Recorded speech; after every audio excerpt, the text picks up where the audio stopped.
하나님의 말씀 고린도후서 2장 1절에서 4절까지 함께 봉독합니다. 내가 다시는 너희에게 근심 중에 나아가지 아니하기로 스스로 결심하노니 내가 너희를 근심하게 한다면 내가 근심하게 한 자밖에 나를 기쁘게 할 자가 누구냐? 내가 이같이 쓴 것은 내가 갈 때에 마땅히 나를 기쁘게 할 자로부터 도리어 근심을 얻을까 염려하며 또 너희 모두에 대한 나의 기쁨이 너희 모두의 기쁨인 줄 확신함이로다.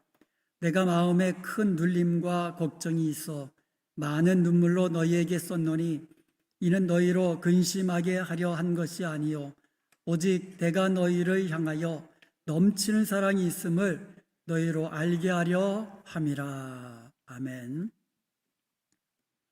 우리가 고린도후서를 지금 공부하고 있는데요. 고린도후서를 잘 이해하기 위해서는 고린도전서와 고린도후서 사이에 그 사이 기간에 무슨 일이 있었는지를 우리가 먼저 배경적으로 알아야 될 필요가 있습니다. 고린도전서는요, AD 55년경에 바울이 제 3차 전도 여행 가운데 에베소에서 기록한 것으로 그렇게 우리가 알려지고 있죠. 그리고 고린도후서는 AD 55년 가을이나 56년 봄에 마게도냐에서 기록된 것으로 그렇게 알려지고 있습니다. 그럼 그 사이에 무슨 일이 있었느냐? 크게 두 가지가 있었습니다. 고통스러운 방문과 눈물의 편지. 고통스러운 방문과 눈물의 편지. 그러니까 처음에는 한번 방문한 거예요. 고린도전서와 고린도후서 사이에 한번 방문했는데 그게 고통스러운 방문이 된 거고, 그 다음에는 방문을 하지 않고 편지를 썼는데 눈물로 쓴 편지란 말이에요. 그래서 눈물의 편지, 이 두 가지입니다. 바울이 고린도 교회에서 여러 가지 문제가 있음을 들었어요. 고린도라는 도시가 굉장히 세속적인 도시거든요. 그래서 세속적인 도시 한가운데에 교회가 있다 보니까 교회 안에도 여러 가지 문제가 있어가지고 그것을 들은 바울이 직접 방문은 못하지만 편지를 써서 하나님의 말씀을 전했어요. 그게 고린도 전서입니다. 그래서 그것을 디모데 편에 보낸 거예요. 그래서 디모데가 고린도 전서를 전해주고 고린도 전서를 함께 예배 시간에 또 낭송하고 듣고 그러면서 또 디모데가 가르치고 그래서 좀 문제들이 해결되기를 기대를 했는데 디모데가 돌아와서 보고를 하기를 오히려 상황이 악화되었다는 거예요. 그래서 원래 그 고린도전서에서 바울의 그 고린도 방문 계획을 원래 알려줬어요. 그래서 고린도전서 16장 5절에서 9절에 보면은 에베소에서 오순절까지 있다가 마게도냐를 거쳐서 고린도로 가기로. 한번 지도를 한번 보시겠습니다. 지도를 보시면 고린도에서 원래는 에베소에서 오순절까지 있다가 어디를 거쳐서 마게도냐를 거쳐서 고린도로 가려고 그렇게 계획을 했던 거예요. 그런데 디모데를 통해서 고린도 교회 사정이 너무너무 안 좋습니다. 문제들이 보통 문제가 아닙니다. 그 소식을 듣고는 갑자기 여행 계획을 바꾸게 됩니다. 그래서 에베소에서 배를 타고 곧바로 고린도로 가게 된 거예요. 그래서 거기서 고린도 교회 성도들에게 말씀을 통해서 가르치면서 문제를 해결하기를 원했는데 오히려 바울도 상처받고 또 고린도 교회 교인들도 상처를 받고 다시 에베소로 돌아오는 정말 그 상처뿐인 어떻게 보면 고통스러운 방문이 되었던 거예요. 그게 고통스러운 방문입니다. 그래서 바울이 문제들을 해결하고 갔다가 오히려 그 교회 안에는 거짓 교사들이 있었다 그랬어요. 그래서 바울의 사도권을 의심하게 만들고 바울의 가르침, 바울이 전했던 복음 전부 다 오히려 다른 복음을 전하고 이런 문제들로 인해서 고린도 교회 성도들이 가운데 그들과 동조해 가지고 바울과 대적하는 일이 발생한 거예요. 그러니까 상처를 안고 다시 돌아오게 됐어요. 그게 고통스러운 방문이라고 그렇게 일컫습니다. 고린도후서 1장 15절에서 16절까지 보면은요, 이제 바울이 이제 갑작스럽게 고린도를 이제 방문하면서 새로운 여행 계획을 이제 수립했던 거예요. 그래서 고린도로 갔다가 마게도냐로 올라가서, 왜냐하면 마게도냐 못 갔잖아요. 원래 계획이 뭐였어요? 에베소에서 마게도냐를 거쳐서 고린도로 오려고 했는데 갑자기 에베소로 바로 간 거예요. 고린도로 바로 간 거예요. 그래서 새로운 여행 계획이 뭐냐면 고린도로 갔다가 마게도냐로 가서, 그리고 거기서 일을 보고 또 교회를 돌아보고 또 거기서 그 예루살렘 교회를 돕는 그 구제연금도 하고 여러 가지 일들을 하고로 다시 고린도로 와서 고린도에서 성도들의 그 선교헌금을 통해서 유대로 가려고 그렇게 새로운 여행 계획을 짰던 거예요. 그런데 이 계획이 또 틀어집니다. 그러니까 상처를 받고 나서는 다시 어디로 간 거예요? 에베소로 간 겁니다. 그래서 고통스러운 방문 이후에 에베소로 가서 거기서 다시 고린도로 가려니 이게 마음의 근심 중에 가는 게 이게 다시 갔다가는 성도들을 책망할 것 같고 또 그러다 보면 또 다시 잘못될 것 같고 그래서 다시 직접 방문하는 대신에 눈물로 편지를 씁니다. 그래서 디도편에 고린도로 보낸 거예요. 그리고는 에베소에서 디도가 오기를 기다리는 거예요. 근데 디도가 돌아오질 않는 거예요. 그래서 어디로 갔다 그랬어요? 드로아로 갔다 그랬죠. 거기서도 디도가 안 와요. 그래서 거기서 마게도냐로 건너갔는데 거기서 디도를 만난 거예요. 자, 이게 지금 바울의 계획과 변경된 일정들이거든요. 그러니까 이 와중에 이게 지금 몇 달 사이거든요. 이게 몇 년 사이가 아니라 AD 55년 그 몇 달 사이에 벌어진 일들이에요. 그러니까 마게도냐를 거쳐서 온다고 했다가 생각지도 않게 갑자기 오고 또 온다고 했다가 오지 않고 편지를 써서 편지로 보내고는 오지 않고 이런 일들을 통해서 거짓 교사들과 그들을 동조하는 무리들이 봐라, 바울은 겉으로는 그냥 예예하고 뒤돌면 아니오다 신실하지 못한 사람이다 이렇게 바울을 공격한 거예요. 그래서 바울이 고린도 후서를 쓰면서 이제 고린도 후서는 어디서 썼어요? 마게도냐에서 이제 디도가 이제 고린도에서 돌아와 가지고는 기쁜 소식을 전하거든요. 그래서 그 기쁜 소식을 통해서 위로를 얻고 격려를 얻고 기뻐하면서 고린도 후서를 써서 보냈거든요. 그래서 고린도 후서를 써서 보내면서 제일 먼저 뭘 하냐? 자기에 대한 그런 성도들이 오해하는 부분에 대해서 먼저 오해를 풀어줘야 되겠다.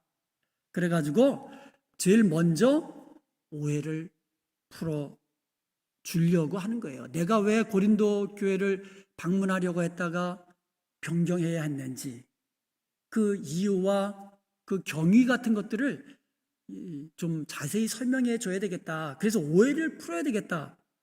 그래서 고린도 후서를 쓰면서 제일 먼저 오해를 풀려고 노력하는 거예요. 자, 바울이 고린도 방문 계획을 변경하게 된 이유가 뭐라 그랬습니까? 우리 지난 시간에 배웠죠? 먼저 자신은 고린도 교회를 방문하려고 했다가 변경을 이제 했는데 그것이 자기가 계획 짤 때 뭐 경솔하게 그냥 예예하고 아니요하고 이런 계획이 짠 게 아니고 아주 경솔하게 짠 게 아니라 그랬어요. 그리고 자기 육체를 따라 짠 것도 아니라 그랬어요. 육체를 따라 찼다는 뭐예요? 자기 유익을 위해서, 자기 편의를 위해서 그렇게 방문 계획을 짠 것도 아니라고 이야기하고 있어요. 그러면 왜 변경을 했느냐? 신중하게 짰고 또 하나님이 기뻐하신 뜻 가운데 기도하면서 방문 계획을 짰음에도 불구하고 왜 변경해야만 했느냐? 그 이유가 고린도후서 1장 23절에 나와 있죠. 내가 다시 고린도에 가지 아니한 것은 너희를 아끼려 함이라. 제가 좀 전에 말씀드렸지만 막 그냥 근심이 있고 고통이 있고 이런 중에 고린도를 방문하면 사도적 권위를 가지고 책망하고 징계하고 뭐 야단치고 이러다 보면 또다시 상처받고, 이러는 것보다는 고린도 교회 성도들로 하여금 스스로 자기를 돌아보면서 돌이킬 수 있는, 스스로 반성하고 돌이키고 회개할 수 있는 그러한 기회를 주고 시간을 주기 위해서 편지를 대신하는 게 좋겠다. 이러한 목회적 판단, 그러니까 목회자로서의 판단에 의해서 그렇게 한 것이지 어떤 경솔하게 계획을 바꾼 것은 아니다. 내 유익을 위해서 계획을 변경한 것도 아니다. 모든 것은 다 너희들, 성도들을 위해서, 성도를 아끼는 마음에서 내가 변경한 것이다. 이렇게 설명을 하고 있는 겁니다. 그래서 내가 직접 가지 못하지만 대신 눈물로 편지를 써가지고 디도편에 보낸 거예요. 왜냐하면 하나님의 말씀은 전해야 되잖아요. 하나님의 말씀으로 그들을 돌이키게 해야 되잖아요. 그래서 눈물로 편지를 쓴 거예요. 바울이 이렇게 오해를 풀려고 하는 이유가 있다고 그랬어요. 만약에 바울의 인격이 공격받으면 이건 큰 문제거든요. 그러니까 바울의 인격만 만약에 공격받으면 바울이 아마 참았을 거예요. 그런데 바울이 신실하지 못한 자다라고 비판받고 공격받으면 바울이 전했던 복음의 진실성마저 심각하게 훼손되는 그런 문제가 있거든요. 한번 생각해 보세요. 저 사람은 믿지 못해. 그럼 그 사람이 하는 말도 믿지 못하는 거예요. 바울을 신실하지 못한 사람이야. 그러면 바울이 전했던 복음도 이거 믿지 못하겠어. 이렇게 되잖아요. 그래서 다른 어떤 것보다도 다른 거 다 제쳐놓고 바울은 자신의 신실함을 증명하기 위해서, 자신의 신실함에 대한 오해를 풀기 위해서 이렇게 노력하는 거예요. 그래서 1장에 이어서 2장에서도 계속해서 설명하는 거예요. 내가 왜 고린도 방문을 보류하고 눈물의 편지를 써서 보내게 됐는지 그 이유를 좀 더 구체적으로 설명하는 거예요. 1장에서 끝난 게 아니라 2장에서도 계속해서 설명하는 거예요. 왜냐? 그만큼 중요한 문제이기 때문에. 바울의 인격의 신실함에 문제가 있다. 이거 만약에 그렇게 비판받으면 큰일이거든요. 자, 그러면 눈물의 편지를 이제 보냈는데 가겠다고 해놓고는 안 가고 대신 편지를 보냈는데 그 이유가 뭐냐 이거예요. 고린도후서 2장 1절에 보면 내가 다시는 너희에게 근심 중에 나아가지 아니하기로 스스로 결심하였노니, 여기서 나오는 근심은요 바로 앞절에 나오는 1장 24절에 기쁨이라는 말과 반대말 되는 거예요. 자, 1장 24절에 보면은요 우리가 너희 믿음을 주관하려는 것이 아니고 오직 너희 기쁨을 돕는 자가 되려 함이니, 바울이 말하는 거예요. 우리가 너희들 믿음 주관하려고 하는 게 아니다. 너희들의 기쁨을 돕기 위함이다. 그러니까 바울이 원하는 것은 뭐예요? 고린도 교회 성도들이 기뻐하도록 만드는 것이 우리의 원함이다라고 이야기하는 거예요. 그러면서 하는 말이 이는 너희가 믿음에 섰음이라. 바울은요 고린도 교회의 기쁨을 돕는 자 되기를 원했어요. 그래서 바울이 다시는 자신이 고린도 교회에 방문할 때에 서로 근심이 되는 그런 방문을 안 하겠다 결심했다는 거예요. 그렇게 내가 갔을 때 기쁨으로 맞이하고 가서 기쁨으로 복음 전해야 되는데 기껏 방문해가지고는 근심 중에 방문하고 가가지고는 근심을 주고 오고, 이런 방문 다시는 안 하기로 결심했다는 거예요. 여기서 말하는 근심은 리페라고 합니다. 헬라어로. 그 뜻은 뭐냐면 육체나 그 마음의 고통, 슬픔, 이런 것을 의미하는 거예요.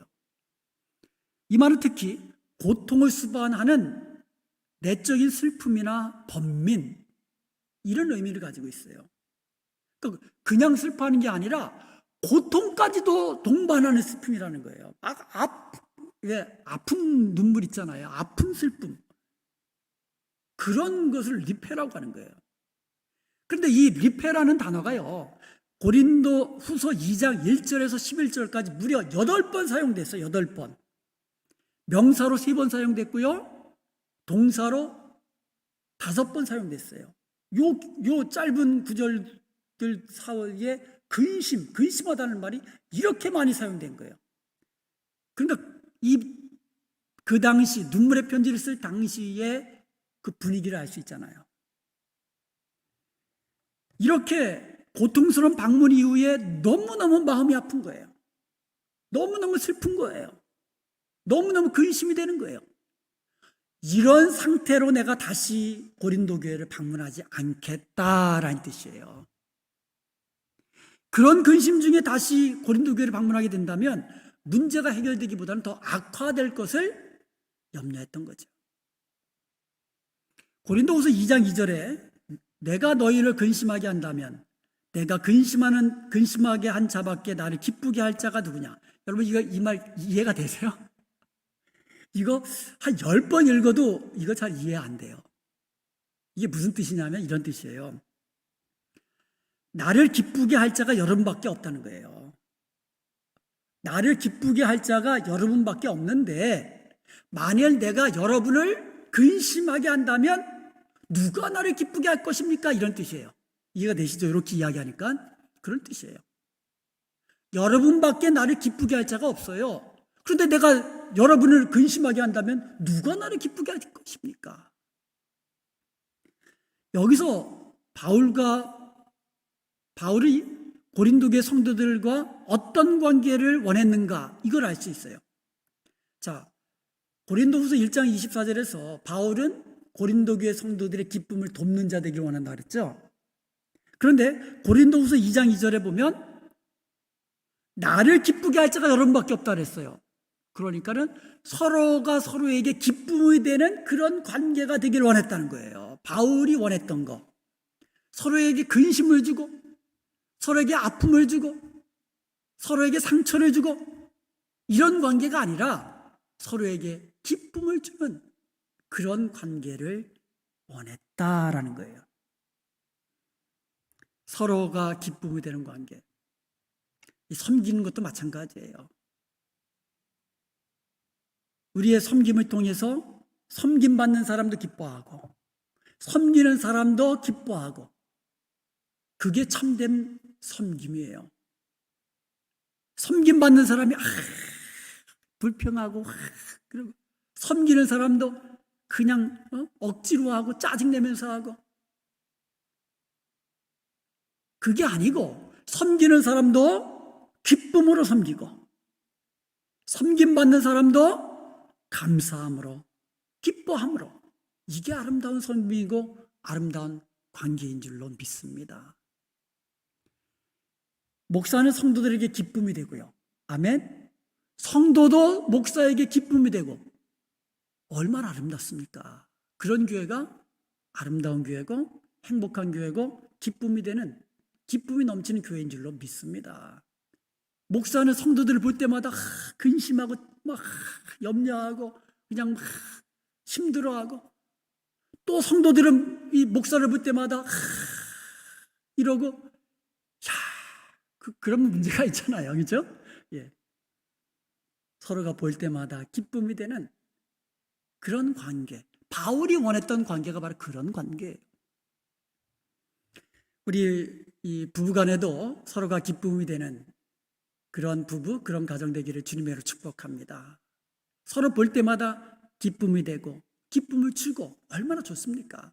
볼 때마다 인상 쓰고 그냥 잡아먹지 못해 안달하고 상처 주고 그게 아니고요. 서로에게 감사한 말하고 좋은 말하고 축복의 말하고 서로가 기쁨이 되는, 그래서 우리 교회가 기쁨이 넘치는 서로에게 기쁨을 주고받는 그런 복된 교회가 되기를 원합니다.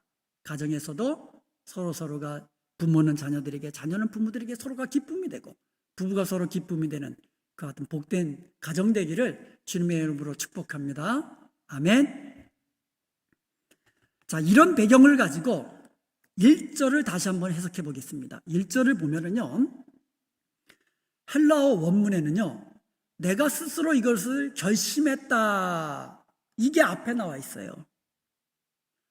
우리말 성경에는 이게 뒤에 나와 있지만, 이게 그러니까 헬라어를 번역한 영어 성경도 이게 앞에 나와 있고요. 그래서 헬라어 원문에는 내가 스스로 이것을 결심했습니다 하면서 결심한 내용이 나오는 거예요. 자, 이것을 원문 그대로 번역하면 이렇게 됩니다. 나는 스스로 이것을 결심했습니다. 곧 내가 다시는 근심 중에 여러분에게 나아가지 않겠다는 것입니다, 이거예요.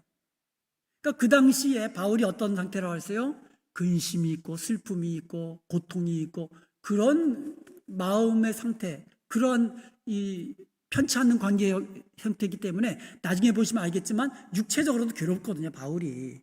그리고 주위에는 대적들이 있었거든요. 바울이 에베소에서 그 드로아로 간 것도요, 원해서 간 게 아니에요. 어떻게 보면 막 도망가듯이 간 거예요, 대적들에 의해서.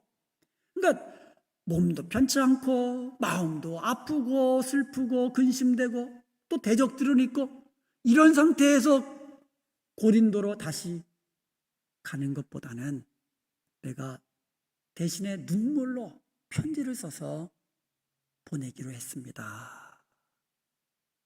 바로 이런 겁니다. 내가 못 가지만 말씀으로 훈육할 필요가 있기 때문에 편지를 써서 보낸다, 이렇게 이야기한 겁니다. 고린도후서 2장 3절에 보면 내가 이같이 쓴 것은, 편지를 써서 보낸 거예요. 편지를 써서 보낸 거예요.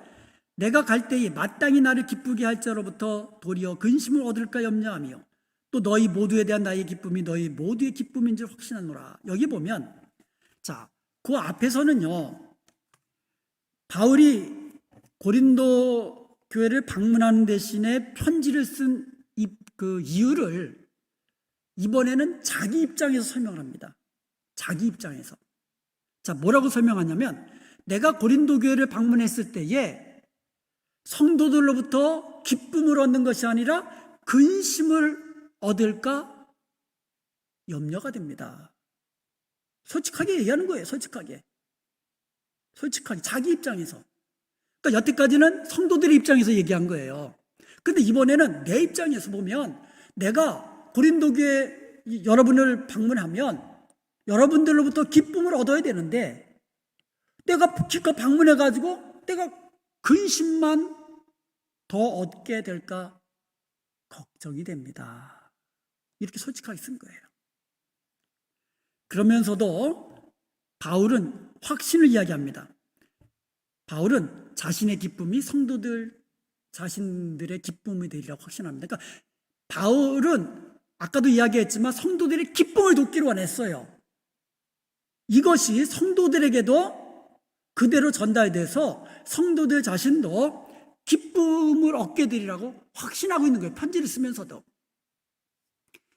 그러면서 고린도후서 2장 4절에 이렇게 얘기합니다. 내가 마음에 큰 눌림과 걱정이 있어서 많은 눈물로 너에게 썼노니. 그러니까 쓸 때마다 바울은 눈물로 쓴 거예요.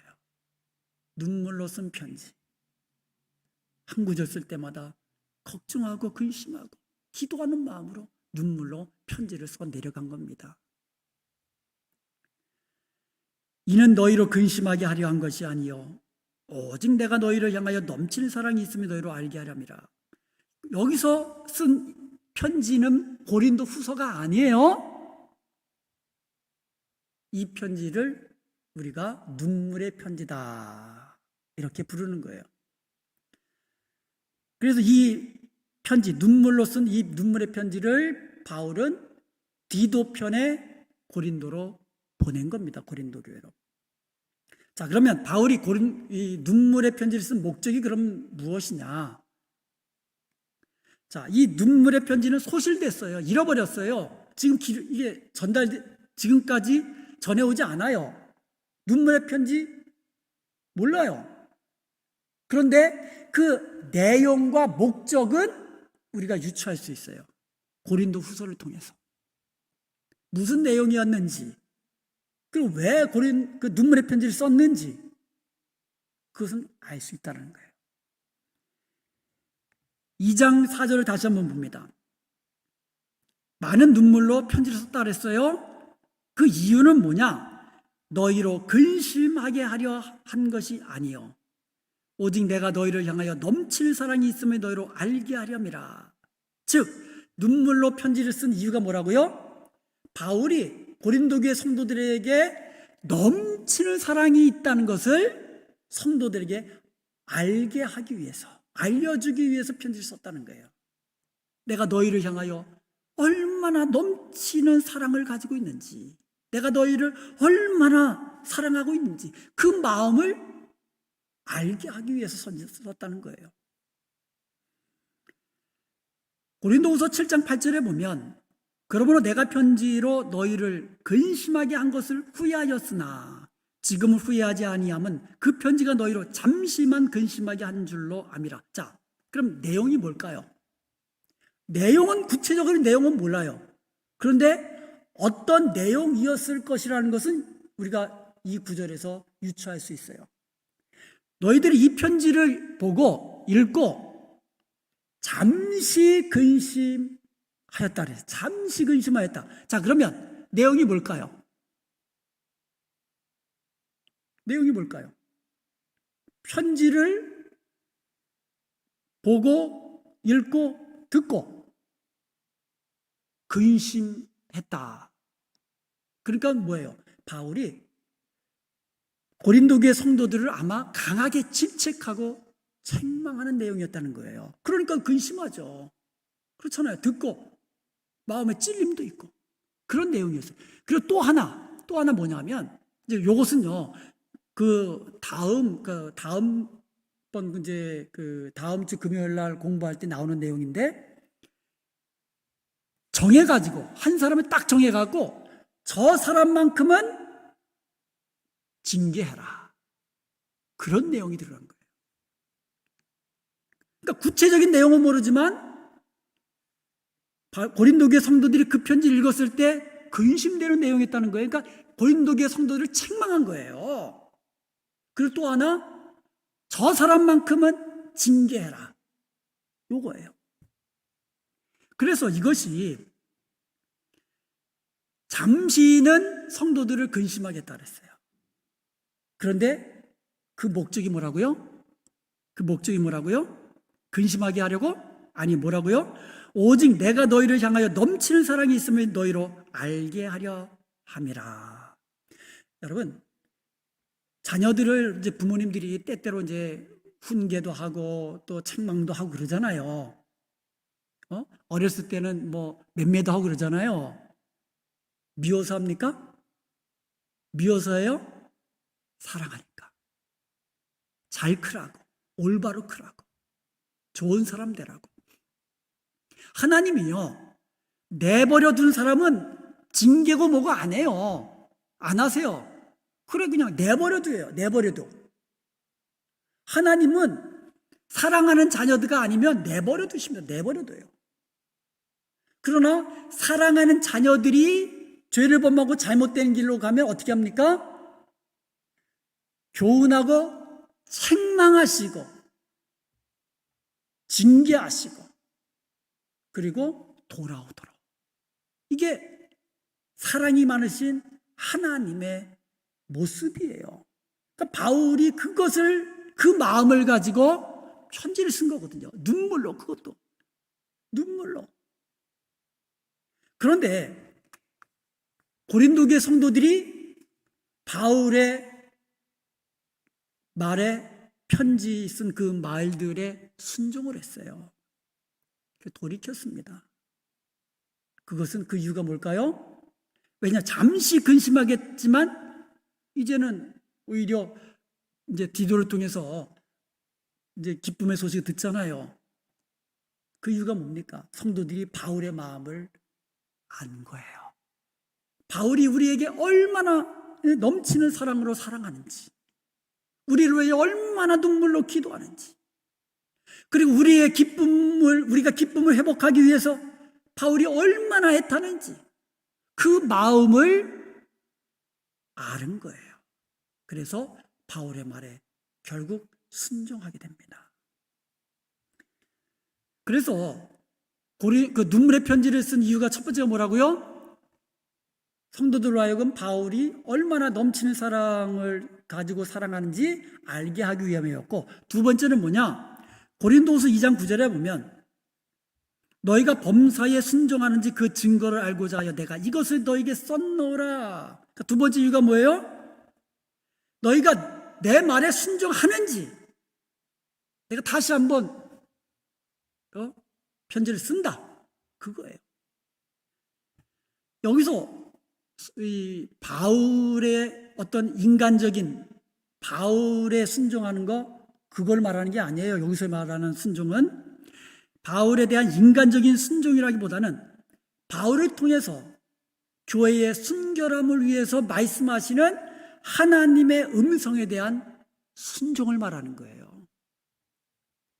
히브리서 13장 17절에 보면 너희를 인도하는 자들에게 순종하고 복종하라. 그들은 너희 영혼을 위하여 경성하기를 자신들이 청산할 자인 것 같이 하느니라.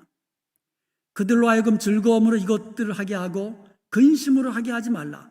그렇지 않으면 너희에게 유익이 없느니라. 이게 이 목사와 성도들의 관계도 마찬가지라는 거예요. 목사가 개인적으로 인간적으로 목사에게 순종하라는 말이 아니에요. 목사가 성도들의 영혼의 어떤 유익을 위해서, 영적인 성장을 위해서 하나님의 말씀으로 가르치고 하나님의 말씀을 전하고, 이러한 이 목사에게 순종하라는 거예요. 왜요? 하나님의 말씀으로 받고 순종할 때에 영적으로 유익을 얻고 영적으로 성장하고 성숙한 크리스찬이 되면서 하나님이 기뻐하시는 하나님의 자녀의 길을 살 수 있기 때문에, 그래서 하나님의 복을 누리며 은혜를 누리며 살 수 있기 때문에, 그래서 너희를 인도하는 자들에게 순종하고 복종하라, 이렇게 이해하는 거예요. 그러니까 목사 개인에 대한 순종을 말하는 게 아니에요. 그 목사를 통해서 말씀하시는 하나님의 음성에 대한 순종이라는 거죠. 그럴 때 교회가 하나 되는 거죠. 그럴 때 교회가 순결하게 되는 거예요. 그럴 때 교회가 기쁨으로 서로 섬기는 복된 관계로 나아가는 거예요. 그럴 때에 성도들은 행복하게 신앙생활하고 목사도 행복하게 목회를 하는 거예요. 그래서 목사를 근심하게 하면 맨 마지막에 뭐예요? 너희에게 유익이 없다 그랬거든요. 이건 마찬가지죠. 이것도 목사도 성도들을 근심하게 만드는 목사 되면 안 되지요. 마찬가지로 성도들도 목사를 근심하게 만들면 결국 누구에게 유익이 없어요? 서로에게 유익이 없는 거죠. 목사도 근심하고 성도들도 유익이 없고. 그래서 이 성경에서는 그런 관계가 아니라 어떤 관계? 서로에게 기쁨이 되고 서로에게 유익이 되는 그런 아름다운 관계가 영적으로도, 영적인 면에서도 이것이 그대로 적용된다는 거죠. 그러니까 바울이 눈물로 편지를 쓴 이유가 뭐라고요? 사랑하는 것. 내가 너희를 정말 사랑하는데 그것을 알려주기 위함이고, 두 번째로 순종하는지 정말 증거를 내가 보기를 원한다. 말로만 내가 순종한다, 그게 아니라 진짜 너희들이 순종하는 그 증거를 내가 보기를 원한다. 그래서 눈물로 편지를 썼다는 겁니다. 여러분, 오늘 말씀을 통해서 우리가 몇 가지 교훈을 얻을 수가 있습니다. 우리가 이제부터 말이나 행동을 할 때에 서로를 아끼는 마음에서 해야 돼요. 아끼는 마음. 바울이 계획할 때에도 아끼는 마음에서 했고, 그 계획을 변경할 때에도 아끼는 마음에서 했고, 편지를 쓸 때도 성도들을 아끼는 마음에서 했거든요. 그래서 우리가 좀 서로 아끼는 마음으로 말하고 서로 그렇게 섬겨 나갈 때 정말 행복한 관계, 복된 관계 누리며 사는 거예요. 그리고 두 번째로 서로를 근심하게 만드는 것이 아니라 서로에게 기쁨이 되도록 서로서로 사랑으로 행하는 그런 아름다운 관계가 될 수 있기를 원합니다. 서로가 근심이 되고 상처 주고 이게 아니고 서로에게 기쁨을 주고 정말 서로에게 풍성한 사랑으로 서로를 대하는 그런 관계, 그것이 뭐 가정이든 그것이 교회든 그것이 인간적인 관계든 그것이 목사와 성도들의 관계든 성도와 성도들의 관계든 정말 이런 관계가 되길 원합니다. 그리고 마지막으로 서로가 서로에게 순종하는 이 복된 교회, 복된 목사, 복된 성도가 되길 원합니다. 서로가 서로에게 순종하는 거예요. 얼마나 좋습니까? 목사는 성도들의 말을 듣고 잘 듣고 순종하고, 성도들은 목사의 말을 잘 듣고 순종하고, 그런 아름다운 교회, 기쁨이 넘치는 행복한 교회, 바로 우리 은혜평강교회가 되고 또 우리 모든 성도들의 가정이 되기를 주님의 이름으로 축복합니다.